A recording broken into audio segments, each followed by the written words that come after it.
For years, Thomas Urbis was taking prescription drugs for pain. I've had a chronic pain for about 12 years, and I've had hip surgery. I've had hernia surgeries. Now he's ditched the prescriptions and says he's discovered what he calls a better way of life. Once I tried a little bit of it, I was like, wait, this actually works. It doesn't give me side effects. I don't feel groggy. It's not like marijuana. It is its own property. What Thomas is talking about is CBD. And if you've spent time driving around, you've likely seen one of the several CBD shops in our city. It's becoming so popular that people are finally realizing that they don't have to walk into a THC dispensary to get their hands on the most amazing molecule that Earth has to offer. CBD is short for cannabidiol. It's a chemical found in marijuana, but CBD oil doesn't have the compound that gets you high. It provides great medical relief and without providing that psychoactive effect. From arthritis to fibromyalgia, from chronic fatigue syndrome to gastrointestinal problems to helping people with cancer.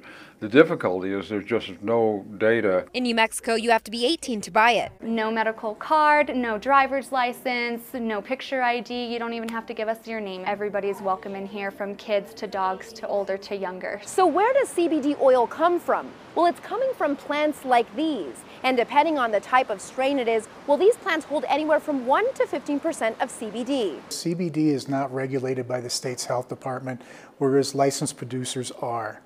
So in the context that CBD is regulated, when it's with a regulated industry, that's where the state steps in.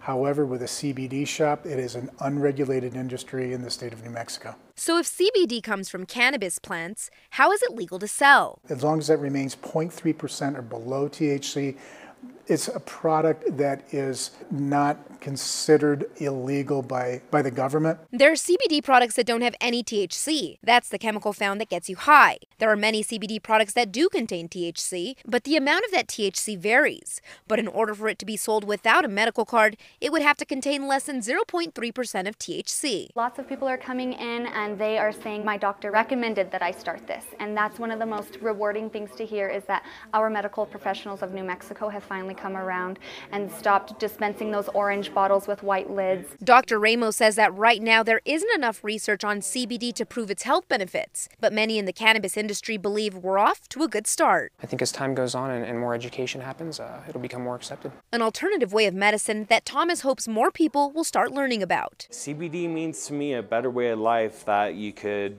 deal with pain and you could deal with anxiety. So if you take a drug test after using these CBD products, will it show up? Well, experts say it all depends on the concentration of THC in the product. A low concentration like what's available over the counter here in town likely would not show up on a drug test. For Target 7, Marissa Armas, KOAT Action 7 News.